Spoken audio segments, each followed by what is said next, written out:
From Wish TV and the All Indiana Podcast Network, this is the Business, Equity, and Opportunities Podcast with Scott Sander. Welcome to the Business, Equity, and Opportunities Podcast. I'm Scott Sander. On this episode, we are getting started with a salute to Robert Vane, founder of Veteran Strategies. He is the Certified Vendor of the Month from the Indianapolis Office of Minority and Women Business Development. Every business is unique and has a target audience. If you own or manage a business, Circulus Digital Media can help you connect and grow your customer base with turnkey digital solutions that are nimble, offering best-in-class results, service, and support to reach a bigger customer base, allowing you to pinpoint a specific audience down to the smallest details. Get outside the city, the state, span the globe. Put Circulus Digital Media to work for you. Get started now at circulusdigital.com. That's circulusdigital.com. My name is Robert Vane, and my company is named Veteran Strategies Incorporated. I got lucky. That's the big answer. I left Mayor Ballard's office in November of 2010. Had no real plan after I left the office. Wasn't sure what I was going to do, but talked to a lot of really strong leaders in this city, including people like Mike O'Connor, who served as Senior Deputy Mayor for Bart Peterson, the late Jim Morris, many others who said, you should think about starting your own business. I was kind of riding high because Mayor Ballard had so many projects that were coming to an end that had to be announced. So there's a lot of public media awareness of my name just because I was doing so many interviews and stuff like that. And then my status as a veteran has really made a difference.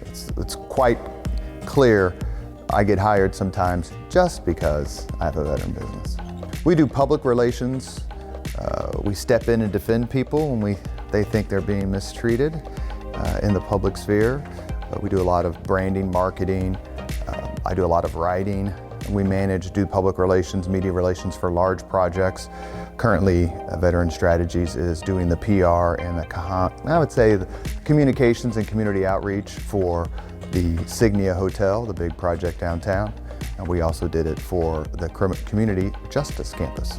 Well, the one thing that I like to do is help fellow veteran and veteran organizations, which is why I'll take this time to say, please reach out to helping veterans and families who experienced that terrible fire just about a week ago or so. Emmy Hildebrand's a fantastic leader. She does amazing work there. And I know a lot of people have already pitched in, but I hope even more do so because there's a lot of organizations that help veterans and HVAF is at the top. Well, I'll say in my family in 4 generations, we've had 17 veterans. So it's something that we talk about quite a bit. My mother was in the Marine Corps, my father was in the Marine Corps. Specifically for your question, my son Joshua did 2 tours in Afghanistan as a combat infantryman. There's a lot of adjustment.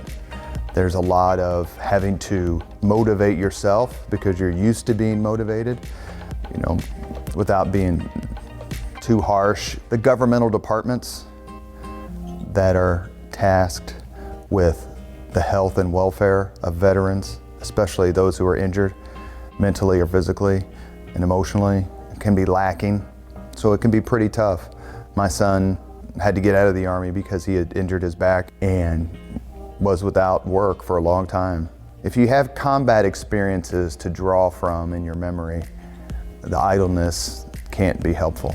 I started my business 20 years after I had served. A lot of it depends on the nature of their service. I was in during the Cold War. There were very few kind of hot, certainly almost none when I served.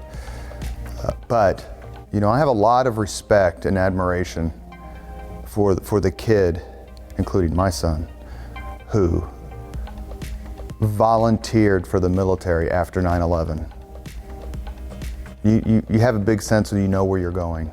And Joshua, my son, as a combat infantryman, knew exactly what he was going to do.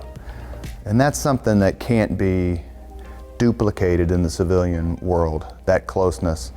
And there are a lot of organizations, private, public, nonprofit, who seek to help veterans, and I would just encourage every veteran to get on Google and start searching. There are a lot more than you think, and every single one of them is eager to help.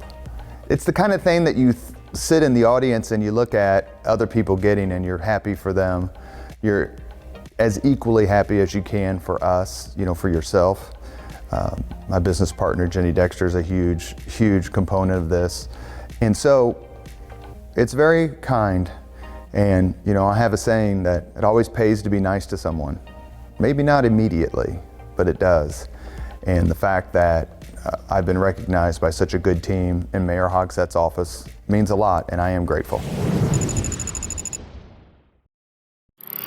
Our thanks again to all the contributors who joined us for this episode of the Business Equity and Opportunities podcast. We hope you found it enlightening, useful, and inspiring. You'll find more information about the show on our website, BEOshow.com. You can watch Business Equity and Opportunities Sunday mornings at 10 on Wish TV or live stream it through wishtv.com.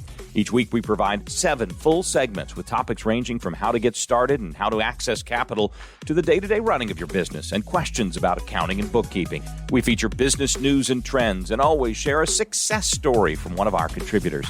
Join us next time for more insights into the world of small business. Be sure to sign up for our Business Equity and Opportunities newsletter to get even more valuable, up-to-date information.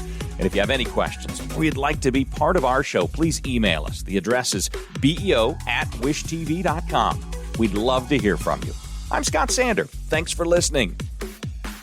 Watch the Business Equity and Opportunities show on Wish TV and access all of our content and share it on demand anytime at BEOshow.com. You can find more podcasts from Wish TV on the All Indiana Podcast Network at allindianapodcastnetwork.com.